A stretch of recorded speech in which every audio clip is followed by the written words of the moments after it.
네, 잘 쉬셨습니까? 6주차 3강, 계속 이어서 법률적 환경 분석에 대해서 강의 드리도록 하겠습니다.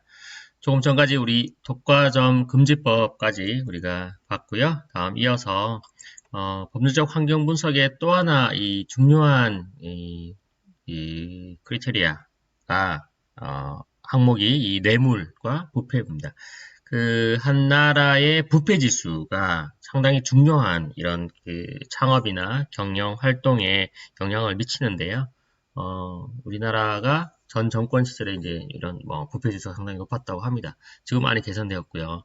이 매년 그 국제기구에서 그 나라의 이 부패 지수도 측정하기도 합니다. 이따가 다시 볼 텐데요. 이렇게 전 세계적으로 이 뇌물에 대한 이런 규정이 국가 따라 조금씩 다양하고요.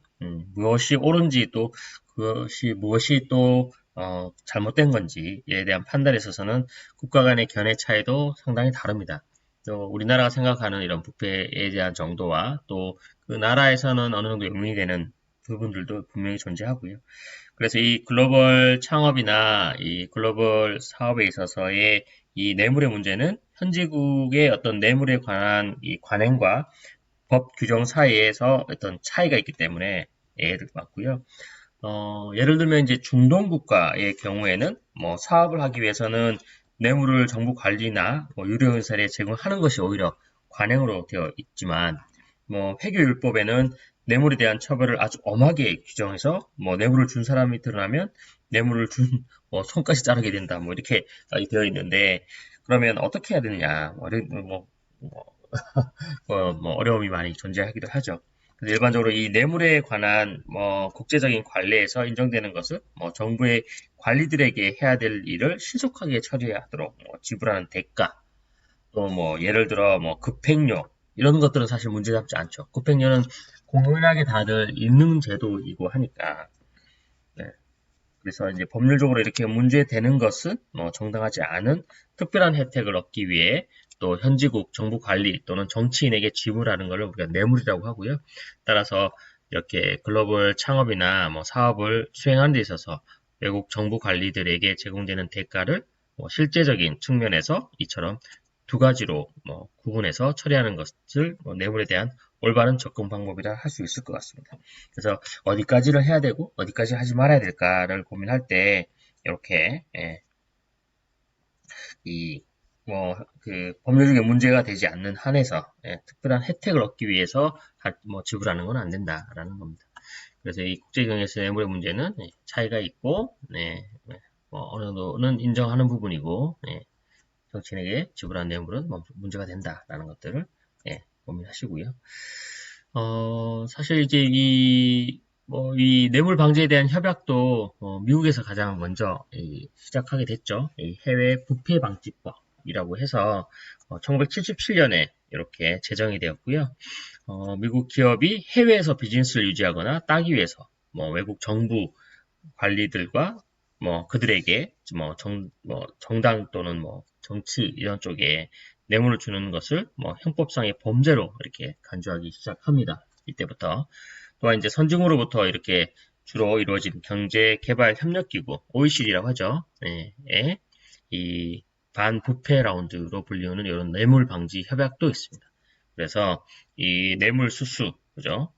그에 대한 형사처벌, 또 뇌물 제공에게 어떤 세제 금지 혜택, 또 뇌물 제공 기업에 대한 불이익 조치, 뭐 이런 것들, 또 기업 회계 기준에 대한 강화, 그런 부분들을 이 OECD에서 이야기를 하고 있고요.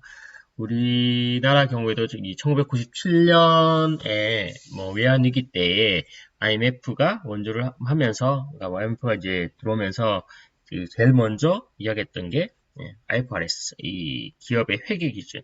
기존에는 우리 국내의 자체적인 어떤 회계 기준을 적용하고 있었거든요.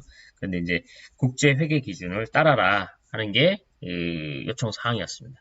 그래서 이제 그때부터 우리가 이 기업에 대한 그 회계 기준을 강화하고 그래서 그렇게 해야지만 이제 뭐 해외 투자자들도 우리나라에 믿고 투자를 할 수 있다. 뭐 그렇게 이야기를 해서 그 IFRS 회계 기준을 이제 그때 97년, 98년부터 우리가 시행하게 됐죠.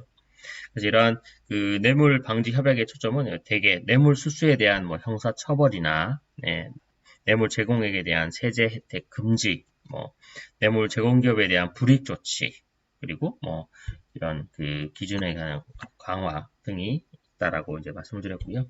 이 가운데에 이런 그 세제 혜택 금지에 관련해서는 1996년에 OECD 각료 이사회에서 외국 정부 관리에게 제공한 뇌물을 손비 처리하지 못하도록 권고안을 이미 채택하였었고요.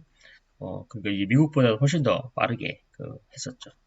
또 뇌물 제공 기업이 불이익을 주는 조치로는 OECD 각 회원국이 정부 조달 입찰에 참여하지 못하도록 하자는 방안에 합의가 이루어졌다고 합니다. 이러한 그 뇌물 방지에 대한 전 세계적인 어떤 움직임으로 볼 때 앞으로 이제 글로벌 이 창업 또는 글로벌 이렇게 사업을 하려고 하는 우리 경우에는 이 해외 시장에서 활동할 때의 그 현지국 정보 관리나 유력 이사에게 사실 우리가 글로벌 사업을 처음에 할 때에 그 많은 분들이 또 에이전트나 또 뭐 브로커 같은 분들이 계시거든요. 그런 분들이 오셔서 항상 하는 이야기가 있습니다. 그 나라의 대통령, 중동 같은 경우에는 아시잖아요. 그러니까 여러 명의 어떤 왕자가 존재하잖아요. 아부다비 이런 데는 열 몇 명의 왕자가 있는데 몇 번째 왕자의 처의 남동생, 몇 번째 왕자의 처남하고 내가 막역한 사이다. 그래서 내가 이야기하면 그 나라에서 다 사준다. 이런 식으로 이제 이야기하는 그런 분들 상당히 제가 효성 무역했을 때 많이 만났거든요. 그러니까 사업을 이렇게 활성화시켜 주겠다고 오자마자 나는 팀장급하고 이야기할 사람이 아니고 나는 이 회사의 회장님을 지금 뵈러 왔는데 팀장 나무래기가 앞에 앉아서 무슨 소리를 하겠느냐 이런 분들이 계세요. 그럼 예 그러면서 이제 이 말씀을 다 듣고 보죠. 다 이제 네, 네, 그 영향력 없는 브로커였습니다. 그런 부분들이 거의 한 달에 한 번 정도 찾아와서 저를 만났던 기억도 납니다. 어쨌든 이런 그 글로벌 경영자에게 이런 현재 어떤 유력 인사들에게 내부를 제공하는 관행에 대해서 세심한 주의를 기울여야 될 거고요. 왜냐하면 특정 그 해외 시장에는 뇌물 공여 사실이 밝혀지면 그 기업이 전세적인 비즈니스 활동에 커다란 장애를 주거든요. 그래서 오히려 역효과가 나고 오히려 더 문제가 되기 때문에 그러니까 암암리에 이제 조금씩은 어떤 이게 사업을 아무래도 하려다 보면 통용이 돼야 되고 또 특히 약간 그 저변 국가들, 그러니까 개발도상국이라든지 저변 국가 경우에는 더 이런 게 심합니다. 그래서 이제 그 국제 투명성 기구라고 하는 데에서 부패 인식 지수 CPI 지수인데 이 CPI까지도 이제 내게 되는 그런 사례입니다. 제 기억으로 이제 이런 뇌물에 관련해서 우리나라가 해외 쪽에 어떤 사례가 있는데요. 우리나라 한 통신업체가 이런 사업권을 따기 위해서 캐나다 정부 관리에게 뇌물 준 사실이 제가 있었어요. 이 사실이 나중에 밝혀지면서 캐나다의 정부는 이 기업에 대한 자본 투자를 아예 취소한 그런 사례도 있습니다. 그래서 아주 퇴출됐죠. 그래서 이렇게 국제투명성기구에 대한 부패 인식 지수를 통해서 각국의 부패 정도를 조사한 연간 보고서를 늘 발간하고 있고요. 이렇게 해서 부패로부터 깨끗한 10개 국가의 부패 정도가 심한 10개 국가 순위는 다음과 같습니다. 이게 바로 부패 지수입니다. 깨끗한 국가 덴마크, 그죠? 부패 인식 지수 9.3. 이 높은 점수가 부패하지 않는다는 거예요. 뉴질랜드, 스웨덴, 싱가포르 이렇게 있습니다. 잠시 인터넷으로 한번 찾아볼까요? 그러면 여기 이제 제가 띄워놓은 그 화면이었고요. 부패 인식 지수라고 해서 같이 한번 찾아보시죠. 보면 부패 인식 지수 2019년도 부패인식 지수가 나와 있네요.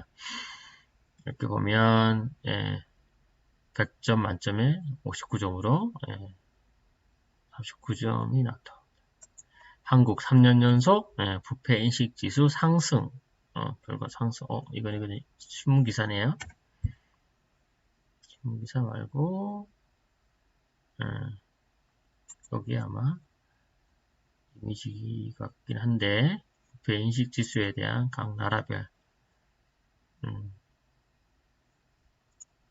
지수입니다. 이건 2018년도의 그 CPI 지수네요.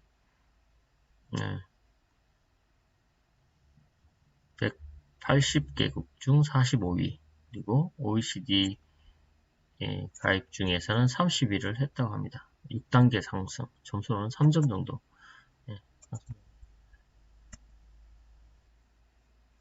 이게 이렇게 더디죠? 여기입니다.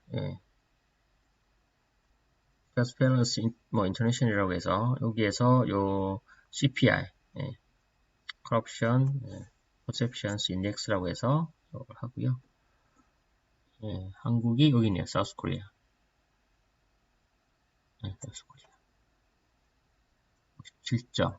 1위가 여전히 덴마크네요. 덴마크, 그리고 뉴질랜드, 그리고 핀란드, 그리고 싱가포르, 그리고 스웨덴, 그리고 스위tzerland, 노르웨이, 이런 데가 여기가 사이트가 있을 텐데 다시 한번 보도록 하겠습니다. 하여튼 이렇게 여전히 이제 북유럽 쪽이 독일, 그리고 유나이티드 킹덤, 영국까지가 10위에 들었네요. 1위부터 10, 공동 9위, 공동 11위까지가 영국, 독일, 룩셈부르크, 캐나다, 그렇습니다. 미국, 재팬이 18, 그리고 칠레가 우리보다 앞섰다는 건 조금 의아하네요. 그리고 미국 유나이티드가 너무 작아서 어쨌든 있을 것 같아요. 182 노스코리아 176위, 북한이 176위입니다. 176위. 그죠? 어쨌든 이렇게 전 세계적으로 이렇게 아까 말씀드렸던 Transparency International이라고 하는 그 사이트에 들어가면 이 지수가 다 보이게 됩니다. 그때 당시에도 크게 차이가 없네요. 그죠? 덴마크, 뉴질랜드, 스웨덴, 스위스 쪽. 이게 바로 이제 CPI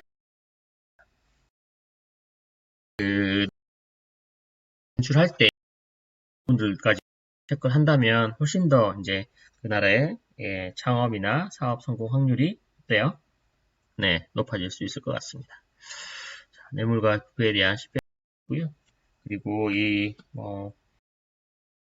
그 경쟁 기술에 대응 하려고 하나 상대편 또 아까 앞서 말씀드렸던 마이크로 프로젝트 546에 있어서의 요즘은 블루오션은 저희 찾기가 힘들잖아요. 그죠? 그래서 거의 다 레드오션일 텐데 그 레드오션일 때는 더 이런 그 경쟁 기업이 뇌물을 한다던가 하는 부분들이 강할 겁니다. 제가 기억에 태국의 TA 오렌지라고 하는 이동통신 회사가 있었어요. 이제 그때 당시에 저는 SK텔레콤하고 같이 손을 잡고 그 TA 오렌지에 솔루션을 납품하려고 들어갔었고요. 미국에 있는 H사인 경우에는 자체적으로 와서 이제 로비를 했죠. 그래서 우리는 이제 기껏 해야 솔루션을 주는 데 있어서의 기능을 뭘 더 주겠다, 어떻게 하면 더 안정적으로 서비스를 제공할 수 있는 방법을 알려주겠다, 엄청난 이제 그런 쪽으로 이제 접근을 했죠. 기껏 해야 이제 저녁에 가서 회식 정도 이렇게 하는 정도였는데, 나중에 알고 보니까 이제 어쨌든 저희는 그때 떨어졌는데, 미국에 있는 H사가 됐죠. 근데 이제 놀라웠던 거는 그 최오렌지에 있는 임원 간부급들 핵심 그 인사들을 데리고 그 태국의 먼 앞바다에 요트를 띄웠더만요. 요트를 띄워서 접대를 했다는 이야기를 나중에 듣고 참 뭐 씁쓸한 고배를 마신 그 기억이 있습니다. 그것도 어떻게 보면 뭐 뇌물에 대한 것들이었죠. 그래서 경쟁 우위에 한 요소로 여러 요소들의 경쟁 기업보다 월등하게 뛰어나게 만들어서 우리 기업의 제안을 훨씬 매력적으로 보이게 했었으나 뭐 앞서 말씀드렸던 이런 개발도상국이나 또 저변국가 같은 경우에는 사실 뭐 뇌물, 로비 이런 부분들이 작용이 많이 하게 되더라고요. 네, 그래서 이렇게 이 원론적으로 하면 맞습니다. 제안을 훨씬 매력적이게 보이게 하고 제가 느꼈던 거는 제가 실질적으로 몸으로 체득했던 거는 탑다운 방식이 좋습니다. 그러니까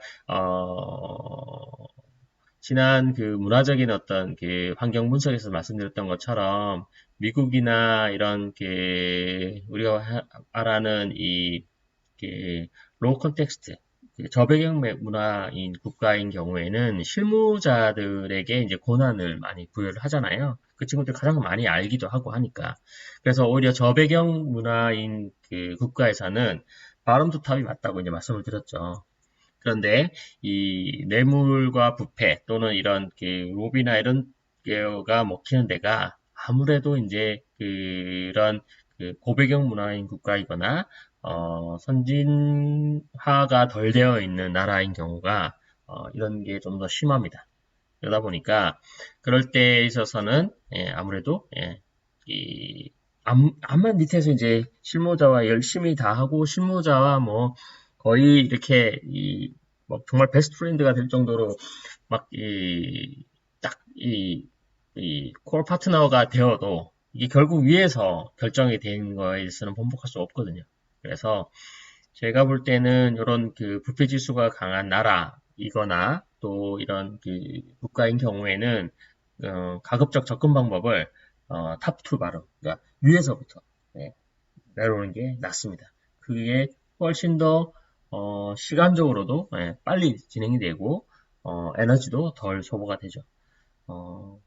또 하나 사례가 이제 베트남에 이제 하나의 이동통신사에 우리나라에서 그때 당시 이제 SMS라고 해서 단문 문자 메시지 80바이트만 보낼 때인데 그때 이제 MMS라고 해서 뭐 이미지를 전송할 수 있는 우리가 기술을 갖고 있었거든요. 제가 있던 회사에서. 그래서 그거를 이제 베트남 이동통신사에 제안을 하려고 하는데, 맞습니다. 현지에 있는 담당자와는 엄청 친했죠. 베스트 프렌드라고 하고, 와, 이런 기술이냐고 하면서 엄청 친했고, 했는데, 결국은, 네, 타투 발음에서 미꾸려졌던 그런 또 추억도 있고, 그때 또 많은 교훈을 얻었죠. 네, 그렇습니다. 그래서 이런 그 뇌물은 사실 개인적인 어떤 이익을 노리는 그 의사결정자의 주머니로 들어가기 때문에 단순히 이제 우리의 제한 매력도를 뭐 경쟁 기업과 비슷한 수준에서는 사실 효과가 없기 때문에 아예 뭐 그 밑에 있는 실무자들 또는 다른 사람들이 아예 아니 왜 기능이나 뭐 이런 그 기능적인 부분이나 성능적인 부분에 있어서의 월등한데 저 기업을 택했을까라고 의심스러워할 정도면 위에 있는 앞서 말씀드렸던 이런 의사결정권자도 함부로하지 못합니다. 그래서 이제 뭐 사실 뭐 논리적으로는 이렇게 뭐 제안의 매력도를 확 높여서 실무 담당자나 모든 사람들이 봤을 때에도 이 결정이 합당하지 않게 느낄 정도로 차이를 보면 피해갈 수 있다라는 거고요. 또 기업의 제안을 훨씬 매력적으로 하는 방법이 또 하나가 뭐 이런 그 사후 서비스 또 현지의 대표성에서 확실한 우위를 나타내는 그래서 뇌물의 뭐 위력을 무력화시키는 이런 방법들이 있다라고 또 이야기할 거고 또 제 기억에 성공 사례 중에 하나는 이제 그 호치민의 그 베트남에 있는 그 비나폰이었을 거예요 아마 에스텔레콤이었습니다. 에스텔레콤에 우리 이제 다운로드 서버라고 해서 지금은 이제 스마트폰이라 뭐 와이파이를 다 쓰지만 그때 당시에는 그 피처폰에 있어서는 뭐 지금에 있는 이 TCP/IP의 와이파이를 사용하지 않고 그 무선 인터넷이라고 하는 그러니까 모바일 인터넷을 써야 됐거든요. 예, 그러다 보니 그 작은 밴드 위스의 큰 이런 파일이나 뭐 동영상이라든지 뭐 이미지 같은 걸 전송하기 위해서는 다운로드 서버가 있어야 되는데 그 다운로드 서버를 저희가 제안을 하러 갔어요. 또 그때도 마찬가지 SK텔레콤이랑 이제 국내에 있는 여러 회사들이랑 같이 갔죠. 근데 이제 한 회사 뭐 W 회사라고 할게요. 예, 그 W 회사에서 제안을 했는데 마침 그 W 회사가 그 회사의 그 전에 아마 3, 4년 전에 다른 빌링 관련된 솔루션을 제안했고 현재 쓰고 있는데 장애가 많았다고 해요. 물론 그 나라의 어떤 전력 사정이라든지 뭐 이런 그 부분들이 우리나라만 하지 못하기 때문에 그런 장애가 뭐 불가피하게 났지만 뭐 복구도 뭐 하고 했지만 그런 장애가 있었던 거를 이제 문제시 삼아서 거기에 이제 부사장이 와서 앉아 있었는데 그 W사에서 이제 프레젠테이션을 다른 버전을 이제 제안을 할 때 그 질문하는 Q&A 시간에 그걸 한 거예요. 물론 그 앞서 이제 제가 다운로드 서버를 제안을 하고 그 다음에 이제 그 부사장이 당신네 그 W사 그 발표자에게 그 부장이었는데 그 당신 회사에서 넣었던 그 빌링 시스템이 장애가 많아서 문제가 많지 않았냐. 근데 어떻게 또 이번에 제안을 하냐. 뭐 이런 질문을 한 거예요. 그래서 이제 당황한 거죠. 급 당황한 거죠. 그 부장이. 그래서 얼어 있었던 거예요. 아, 부장이 아니겠구나. 상무. 그래서 막 얼어서 이게 그런 질문이 이제 예상도 못했던 거죠. 왜냐하면 기술적인 부분에 있어서 이제 어떻게 뭐 하고 이런 것들만 생각하고 있다가 그 상태에서 이제 얼어 있는데 그쪽 솔루션에 안 들어가면 우리가 이제 다 패키지로 들어가기 때문에 그 회사가 안 들어가면 저희도 이제 들어갈 수가 없는 상황이었죠. 그래서 그때 이제 제가 그 옆에 앉아 있다가 물론 좀 나서면 안 되는데 정중하게 이제 말씀을 드리고 제가 혹시 한 말씀 드려도 되겠느냐라고 이제 해서 거기에 이제 그 추가로 제가 답변을 좀 드리겠다라고 해서 나와서 그런 말씀을 드렸죠. 그러니까 이제 그런 사례, 그러니까 실패 사례가 물론 말씀처럼 문제가 되긴 했지만 좋은 경험이었고 이 두 번 다시는 그러면 그 똑같은 실수는 하지 않을 이 회사에서는 하시지 않을 거 아니냐라고 이야기했더니 그 부사장이 고개를 끄덕이더니 예, 나가셨어요. 예, 그래서 결과론적으로는 우리가 그 제안은 성공을 했어요. 그래서 다 같이 이제 SK랑 저희랑 뭐 그 W사랑 같이 다 가게 됐는데 그 이후에 이제 저한테서 그 W사에서 스카우트가 오더라고요. 예, 뭐 그처럼 그런 뭐 위기도 모면한 적이 있었던 것 같습니다. 그렇게 뇌물을 무력화시키는 방법에 있어서는 뭐 확실한 우위를 나타내고 뭐 기술적인 또 서비스적인 부분들을 뭐 많이 제공하라 뭐 이런 것들은 예, 다들 인지하고 계실 것 같습니다. 자, 그러면 마지막으로 이런 분쟁 해결에 대한 이럼에도 불구하고 분쟁이 발생을 했을 때 그러면 이제 가장 법률적인 부분들은 뭐 소송 그리고 그죠? 예, 상사 중재가 있겠죠. 소송은 갈등 해소를 위한 마지막 사실 해결 방법입니다. 그 전에 이제 합의를 하거나 뭐 협의를 하거나 뭐 이런 부분들 있는데 법적인 어떤 그 다툼에 있어서의 마지막에는 이제 계약서를 꺼내거나 또 각자의 어떤 그 권익을 대변하기 위해서 뭐 변호사를 선임하거나 해서 소송을 하게 되죠. 사실 그 소송 전에는 뭐 극단적인 어떤 선택하기 전에는 이런 중재도 있습니다. 그러니까 법정 밖에서 어떤 분쟁 해결 방법으로 뭐 소송보다는 좀 더 신속하고 사실 적용입니다. 왜냐하면 미국에 있어서도 이런 그 법률적인 분쟁에서 소송까지 가게 되면 이 법률적인 그 비용들 훨씬 더 많이 발생을 하거든요. 그러니까 로열 코스트만 해도 엄청나니까. 그래서 그 가기 전에 이제 미리 이렇게 중재도 하나의 방법입니다. 그러면 이제 뭐 유럽 같은 경우에는 파리의 국제상공회의소 ICE가 있고 미국은 트리플A 뭐 사실 여기 트리플A가 그 미국의 인슈런스 컴퍼니이기도 한데 뭐 미국 중재협회가 AAA 트리플A가 있습니다. 또 이 월드뱅크 세계은행에서도 요 국제 투자 분쟁 해결센터라고 해서 ICSIDS라고 하는 데가 있고요. 이런 데를 통해서 이런 중재를 요청을 하고 그러면 요 조직에서 그 두 파티를 불러서 그 파리를 불러서 이렇게 중재를 추천하기도 합니다. 이렇게 중재를 할 때에는 핵심 요소가 중재 핵심 요소는 중재원의 어떤 선정 권한도 중요합니다. 아무래도 이제 우쪽에 유리한 중재원을 또 선정하도록 미리 사전에 또 잘 준비를 하는 게 중요하겠죠. 또 이 중재의 장소, 또 앞서 이야기했던 것처럼 그 법률 적용에 대한 이 장소를 이야기했던 것처럼 여기 중재도 마찬가지. 중재를 어디서 할 거냐, 그죠? 그리고 뭐 적용되는 법률 어디 할 거냐, 또 중재 판정의 어떤 구속력과 집행 어떻게 할 거냐, 네, 그런 것들하고 이것도 이제 중재에 대한 부분들도 사실 계약상에 명시하면 더 좋겠죠, 사전에. 요 중재 장소, 뭐 법률 이런 것들을 따지면 우리 남북이나 북한하고 이제 북미 간의 어떤 그 협정 또 대화를 할 때도 장소 엄청나게 민감하잖아요. 뭐 싱가포르 할 거냐, 뭐 베트남을 할 거냐, 뭐 그때 엄청나게 이제 막 이슈들이 많았는데 이 또한 다 이런 그 중요한 이 장소도 중요합니다. 네, 그렇게 해서 중재에 대한 방법이 있고요. 그래서 결국은 만약에 이제 이런 그 소송을 가게 되거나 소송 가기 전에 이제 중재를 하게 되면 아무래도 이 중재를 먼저 하는 게 낫고요. 그러니까 법정 밖에서 어떤 분쟁 해결하는 방법이고 소송보다는 좀 더 빠르고 저비용이죠. 또 결국 소송을 가게 되면 뭐 갈등 해소에 대한 마지막 해결 방법이고 법정에서 진행된 절차를 말하는 거고요. 소송을 가게 되면 이 소송 또한 마찬가지 어디서 할 거냐에 대한 장소, 뭐 계약서에 대한 그것도 반드시 명기를 해야 되고요. 이렇게 해서 외국 경우는 대부분 뭐 소송까지 이르지 않길 바라는 게 좋죠. 그리고 현지 국민, 뭐 현지 정부와의 관계까지도 불편해질 수 있고요. 또 기업의 이미지는 사실 이렇게 해서 노이즈 마케팅을 아닌 이상은 그 나라에서 소송까지 가서 좋은 영향을 미칠 우려는 좋은 영향을 미칠 경우는 거의 없는 것 같습니다. 네, 그렇게 해서 이렇게 소송을 하고 중재에 대한 부분들, 또 중재에 대한 핵심 요소는 어떤 것들이 있는지를 보았고요. 또 그런 국제적인 어떤 중재기관이 있다라는 것들, 앞서 말씀드렸던 것처럼 죄송합니다.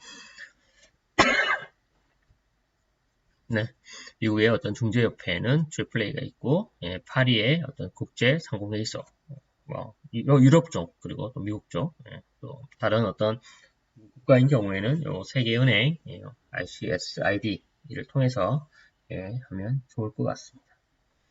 그렇게 해서 이 중재를 하는 데 있어서의 앞서 말씀드렸던 핵심 요소들은 뭐 최근에 이렇게 사실 국제 분쟁에 있어서의 소송보다는 요 핵심 요소들 그 중재를 더 많이 선호하고 있고요.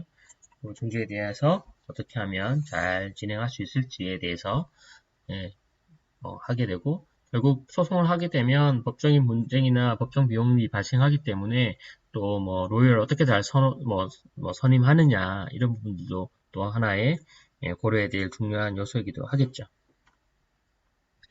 네, 이렇게 해서 법률적 환경 분석에 대해서 전체적으로 우리가 살펴봤고요. 네, 이번 6주차 마지막에 이 강의 했을 때 했던 내용들에 대해서 한번 다시 토익 문제를 제가 드리도록 하겠습니다. 한 분께서 이 토익 문제에 대해 제 과제를 드렸는데요. 이 과제에 대해서 어떻게 작성해야 되냐, 말 그대로 토인데 누가 토의를 해서 써야 되냐가 하셨는데 그게 아니라 이제 강의 내용을 잘 들으시면 요 문제들에 대해서 답변하시기 쉬우시겠죠. 그래서 강의 내용들을 잘 이해하시고 난 다음에 요 토익 문제, 또 만약 이 토익 문제에 대해서 답변이 잘 생각이 나지 않으시다고 하면 이전 강의 또는 그 학습 자료를 참고하셔서 문제를 스스로 작성해서 주시면 됩니다. 뭐 분량은 제약이 없고요.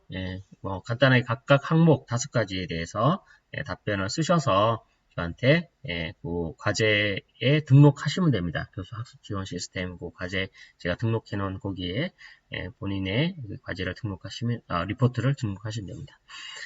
이 과제가 사실은 조금 뭐 그냥 불편할 수도 있겠지만 지금 이제 온라인 강의잖아요. 온라인 강의. 그래서 오프라인 강의면 말씀드렸던 것처럼 서로 이제 보면서 이제 강의를 하기 때문에 학습에 대한 이해도를 저 또한 이제 확인할 수 있어서 이해도가 잘 안 되면 뭐 추가로 설명을 하거나 또 이해도가 뭐 많이 아시는 분위기면 그냥 이렇게 빨리 넘어가기도 할 텐데 그러지 않아서 그러니까 이 좀 강의 들으시는 분들의 연령도 다양하시지만 어떤 경험도 많이 다양하시기 때문에 이해도도 많이 다르실 것 같아요. 그래서 어떤 분들에게는 또 쉬울 수도 있고, 어떤 또 항목은 어떤 분들에게는 또 어려울 수도 있고 하기 때문에 그런 분들을 이렇게 조정하기 위해서는 여러분들이 좀 스스로 이렇게 학습하는 부분들이 필요할 것 같습니다. 그래서 제가 이 과제 토익 문제를 드리는 거고요. 이 토익 문제를 통해서 다시 한번 이 강의했던 온라인 학습했던 내용들을 이렇게 리마인드하고 되새겼으면 좋겠습니다. 그래서 첫 번째 이 국제 기업이 해외 비즈니스 활동을 수행할 때 유의해야 될 법률적인 문제에 대해서 간략히 설명하시면 될 것 같고요. 그리고 지적재산권의 종류 이야기했죠. 그죠? 지적권을 그럼 보호하기 위한 국제적 노력 또 협약에 대해서 어떻게 하는지 간략히 또 설명하시면 되겠습니다. 또 외국 기업과의 이 라이센싱 계약 시에 법적으로 주의해야 될 점이 뭔지 제가 설명드렸죠. 그걸 한번 또 설명 또 한번 작성해 보시고요. 또 경쟁 기업이 뇌물에 대한 효과적인 대응 방안에 대해서 한번 또 작성해 보시기 바랍니다. 논의가 아니라 이제 작성 해보시면 될 것 같습니다.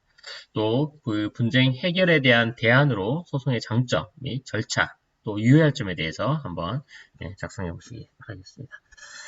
오프라인은 그냥 서로 그 강의 중에 서로 토의하고 넘어갈 문제인데 온라인이다 보니까 여러분 스스로 이 생각하고 또 학습하고 또 이 학습했던 내용에 있어서 여러분들이 좀 더 아시는 내용들 있으시면 더 추가로 작성해서 넣으시면 될 것 같습니다. 이렇게 해서 6주차 3강까지 모두 마치겠고요. 보통 오프라인 강의면 우리가 3시간이니까 거의 180시간 죄송합니다. 180분 강의를 드리고, 물론 뭐 중간에 브레이크 타임을 하더라도 한 150분 정도인데, 어쨌든 요 90분 제가 녹화를 드리는 이유가 보통 그 학부 강의도 제가 보통 1시간 반 하거든요. 근데 이제 보통 90분 강의에 있어서의 뭐 브레이크 타임 빼면 한 80분 정도인데, 그 80분 강의에 기본적으로 이수해야 될 시간이 있습니다. 이제 한 45분입니다. 그래야 나중에 여러분들이 졸업하고 난 후에라도 혹시 이제 온라인 강의로 수업을 들었다. 근데 시수라는 게 있거든요. 시간에 대한. 그래서 강의 시간을 그래도 최소한 미니멈 그 시수가 있는데 그 시수가 바로 이 75분 강의인 경우에 45분이고요. 그리고 우리가 이제 그 75분 강의 2개잖아요. 그러다 보니까 150분 강의인데 그러면 45분 2개니까 90분을 채워야 되는 겁니다. 그래서 제가 가급적이면 요 90분을 채우려고 노력을 하는 거고요. 여러분들에게도 그렇게 해야지 또 나중에 졸업을 하시거나 이 과정을 이수를 하시더라도 나중에 이제 그 시수에 대해서 문제가 안 생기실 것 같습니다. 자, 이렇게 해서 다시 한번 6주차 강의 모두 마치겠고요. 다음 주가 4월 25일 온라인 강의 마지막이 되었으면 하는 바람입니다. 어쨌든 지금 공고로는 저도 그 학교에서 5월 2일부터는 이제 대면 수업이 가능하도록 이제 그 메일을 받았습니다. 그래서 5월 2일 날은 여러분들을 뵙도록 하고요. 다음 주 4월 25일 이 온라인 마지막 7주차 강의 제가 드리도록 하겠고요.